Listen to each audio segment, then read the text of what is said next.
Guys அனைவருக்கும் வணக்கம்.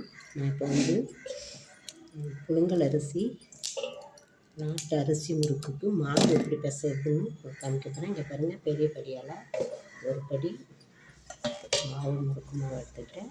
அதில் 1 கிலோ பச்சரிசிக்கு 1/4 கிலோ உருட்டு உளுந்து வெள்ளை உளுந்து போட்டு வெள்ளை உளுந்து மிதமான சூடாக வறுத்து எடுத்துகிட்டு அரிசியை கழுவி காயப்பட்டு அரைச்சி எடுத்துகிட்ருக்கேன்.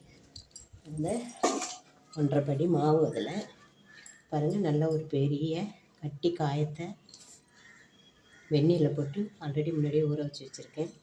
அதை சேர்த்துக்குவோம். அடுத்தது ஜீரகம் 1 டீஸ்பூன், ஒரு பெரிய ஸ்பூனால் 1 ஸ்பூன் ஜீரகம் எடுத்துருக்கேன். எடுத்துட்டு இதில் இப்போது பச்சை தண்ணி விட்டு மாவை பிசைஞ்சு எடுத்துக்குவோம். முறுக்கு மாவு பக்குவத்தில் மாவை பிசைஞ்சு எடுத்து நான் உங்களுக்கு காமிக்கிறேன். சூப்பராக இருக்கும் பரபரன்னு. இதில் எந்த டால்டாவோ நெய்யோ வெண்ணெயோ ஆயிலோ எதுவுமே ஊற்றி பண்ண தேவையில்லை. நம்ம சாதாரணமாக நான் சொல்கிற ரைஸ்லேயே மாவு அரைச்சி ரெடி பண்ணி இதை பிசைஞ்சு புழிஞ்சோம்னா அவ்வளோ சூப்பராக அவ்வளோ மொறுமொறுப்பாக இருக்கும். போதுமான அளவு உப்பு, சால்ட்டு இந்த மாவுக்கு தேவையான அளவு ஒரு 1.5 ஸ்பூனுன்னா 1.5 ஸ்பூன் மாவு சால்ட்டு உப்பு சேர்த்துருக்கேன். விட்டு நம்ம தண்ணி கொஞ்சம் கொஞ்சமாக விட்டு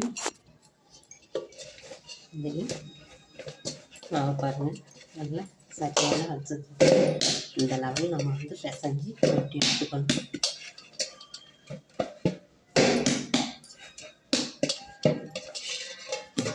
பிசைஞ்சு இப்போது மாவு ரெடி. அதுக்கு அடுப்பு பற்ற வச்சு கடாயை வச்சு எண்ணெய் வச்சு நல்லா இனிமேல் ரெடி பண்ணிடலாம்.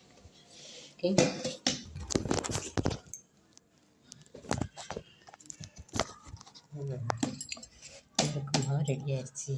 முறுக்கு மாவு பிசைஞ்சாச்சு.